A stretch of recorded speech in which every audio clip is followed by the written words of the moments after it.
Hello everyone, this is RD and welcome to RD classes. आज मैं आपके सामने एक बहुत बढ़िया सी और एक शानदार सी ट्रिक लेके आया हूं।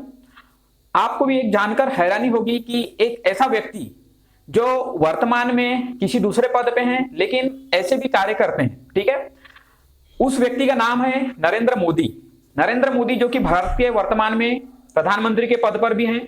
इनके द्वारा कुछ रचनाएं की गई है, अर्थात इनके द्वारा कुछ कविताएं, कुछ पुस्तकें लिखी गई है। तो उन्हीं के बारे में अब आप ये सोच सकते हैं कि प्रधानमंत्री को समय कहां मिलता है लिखने के लिए, पढ़ने के लिए, लेकिन ये एक टाइम मैनेजमेंट का कारण है, जिसके कारण इन्होंने अपने प्रधानमंत्री के पद का अगर देखें उत्तरदायित्व संभालते संभालते ये सारी रचनाएं भी की है, ठीक है।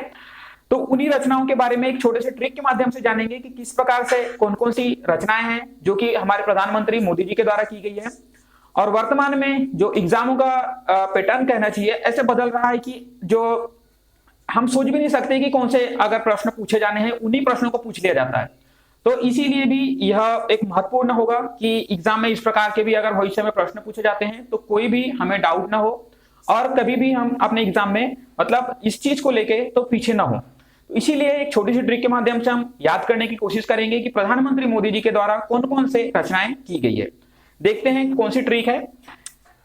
ट्रिक है संग से इश्क भयो, ठीक है। देखिए थोड़ा अटपटा सा ट्रिक है।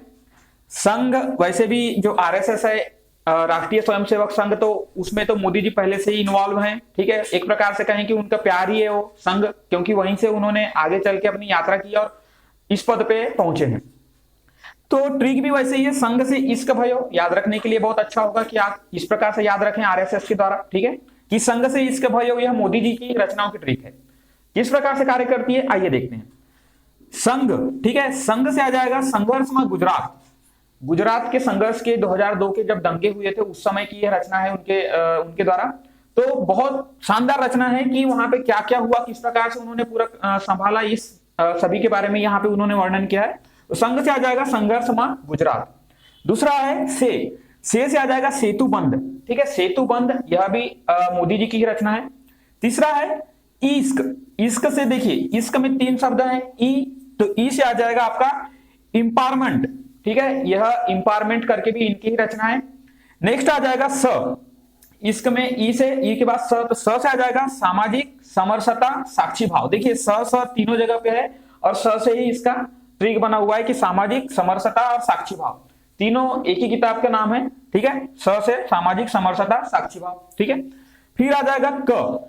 इसक में 3 शब्द मैंने बताया, ई हो गया, स हो गया, क में आएगा कन्वीनिएंट एक्शन, ठीक है, कन्वीनिएंट एक्शन। अब आपको ये थोड़ा अटपटा सा लग रहा होगा कि मोदी जी तो शुद्ध हिंदी बोलते हैं तो अंग्रेजी में रचनाएं कैसे कर दी, लेकिन ऐसा नहीं है, वो भी काफी पढ़े लिखे हैं, ठीक है। अंग्रेजी में भी रचना किया और अंग्रेजी के बहुत बड़े ज्ञाता हैं, लेकिन भारतीय संस्कृति को बढ़ाने के लिए उनके द्वारा हिंदी का अधिकतम प्रयोग किया जाता है। यह बहुत गर्व की बात है हमारे लिए। नेक्स्ट रचना है भयो।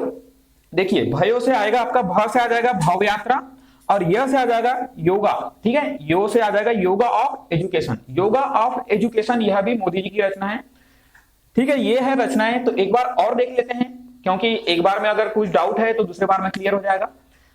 संघ से इश्क भयो, ठीक है, संघ से इश्क भयो। संघ आरएसएस के साथ आप जोड़ सकते हैं क्योंकि मोदी जी वहीं से निकल के आए हैं, तो संघ से इश्क भयो, ठीक है, यह ट्रिक है, संघ से इश्क भयो।